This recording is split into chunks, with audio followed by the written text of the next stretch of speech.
Nah, harus dibuang salah satu. Ya nggak mungkin lah Mrs. M kemudian membuang Mrs. P, kan nggak mungkin.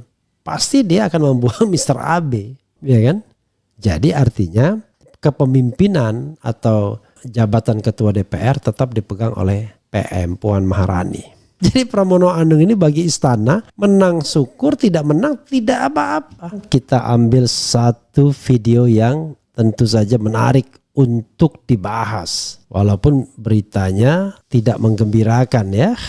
Tetapi untuk dibahas ya tetap menarik. Yaitu kita memperkenalkan Pramono Anung ya. Tetapi maksud saya adalah kenapa Pramono Anung, ya kan? Kita tahu bahwa dia adalah sekretaris kabinet. Padahal kalau kita lihat gelombang di PDIP, saya termasuk yakin sebenarnya generasi-generasi muda di PDIP menginginkan sosok semacam Anies. Kenapa? Bukan karena mereka cinta Anies kalau menurut saya. Bukan. Mereka menginginkan perlawanan. Karena mereka merasa luka. Ibarat banteng itu mereka banteng terluka. Nah banteng terluka ini ingin nyeruduk, ingin melawan. Dilukai oleh siapa? Ya yang paling utama adalah istana. Istana yang berkolaborasi dengan katakanlah elit Gerindra semacam Mr. D dan membentuk Kim Plus. Jadi Kim Plus itu adalah paket dari istana lama dan istana baru yang bersatu. Dan memang Kim Plus dibuat untuk menjegal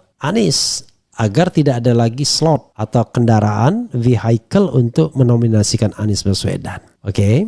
Ketika ada putusan Mahkamah Konstitusi, maka kemudian muncul semangat PDIP untuk bisa melawan the establishment istana lama dan istana baru yang telah melukai mereka ketika Pilpres terutama dengan pengkhianatan Jokowi. Tapi yang jadi persoalan sobat era sekalian, tiba-tiba banteng yang tadi terluka dijinakkan oleh seorang matador.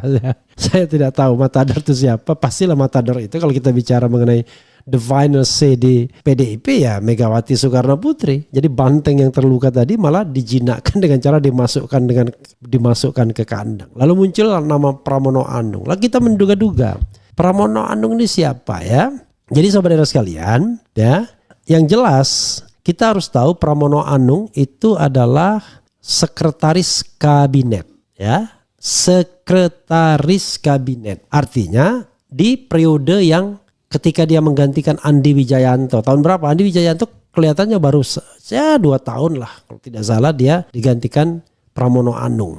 Dan siapa Pramono Anung? Yang jelas dia adalah, ini kalau kita lihat ya, Dr. Insinyur Pramono Anung Wibowo adalah politikus Indonesia yang menjabat sebagai sekretaris kabinet Indonesia pada kabinet kerja pemerintahan Presiden Joko Widodo dan Wakil Presiden Yusuf Kala.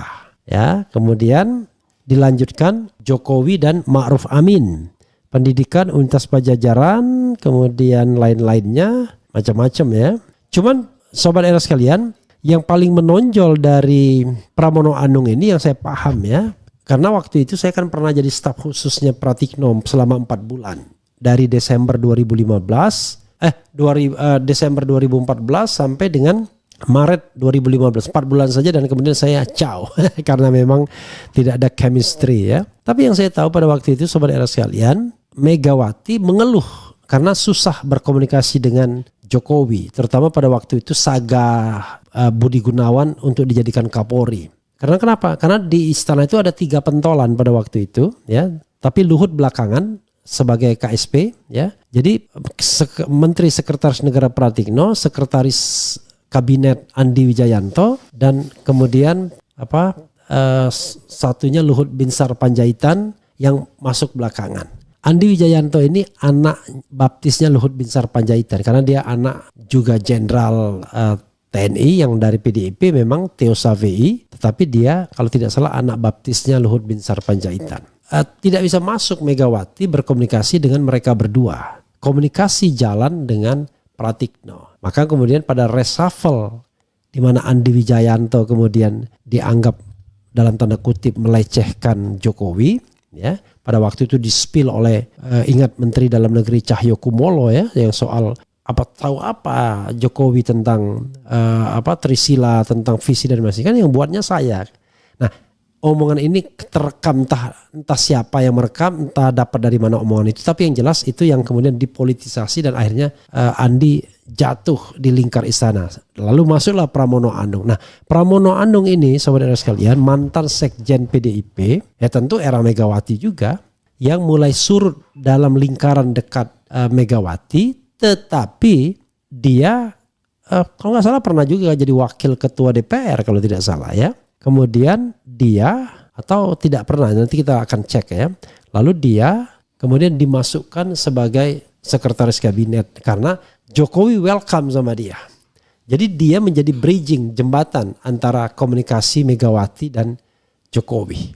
Oke, maka kemudian ketika yang dimajukan Pramono Anung, kita bisa memberikan analisis lain. Saya tadi sudah menganalisis bahwa ini paket kalah ya, paket tidak ingin menang, paket menyerah. Cuman menyerah sama siapa?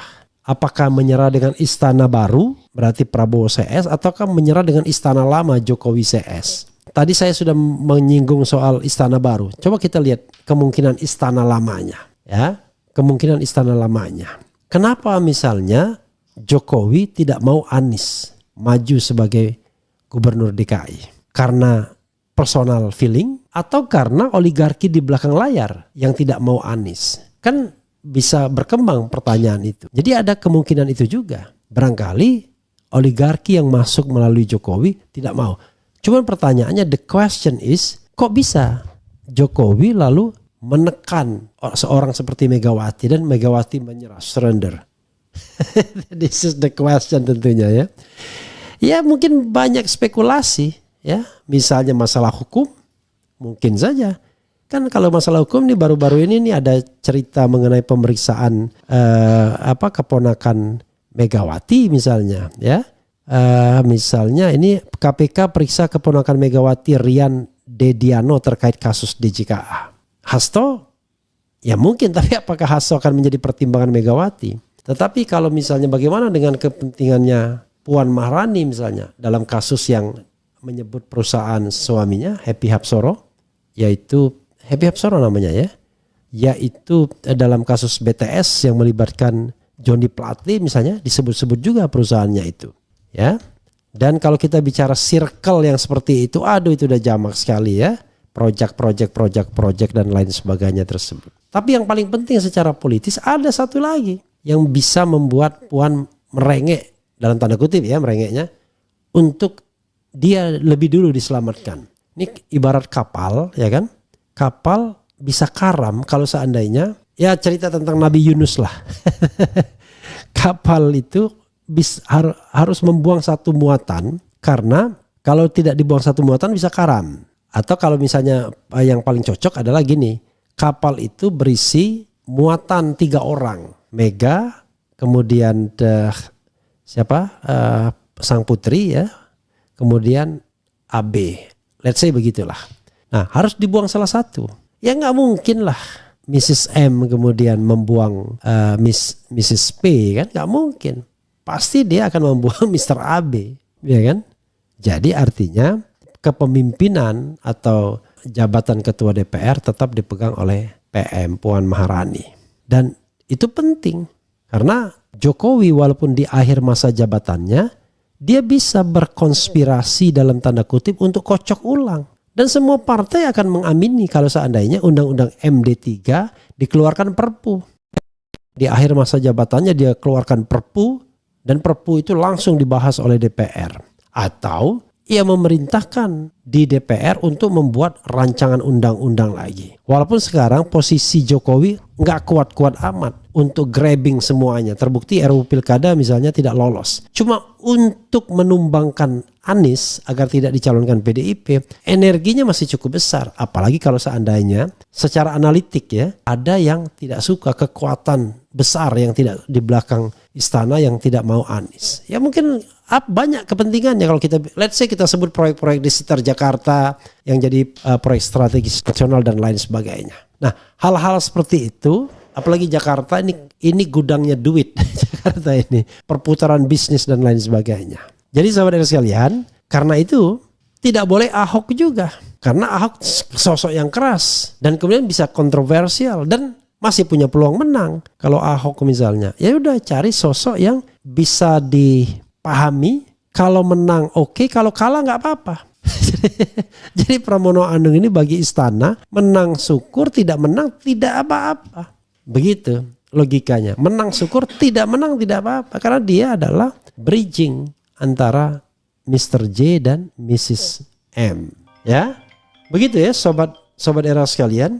Jadi itu hal yang kita harus lihat dan kita harus pahami ya. Lalu apakah Anies masih berpeluang? Ya kalau kita berhitung rasanya peluang terakhir di PKB saja. Karena secara pribadi Anies bisa berkomunikasi dengan Caimin sebenarnya.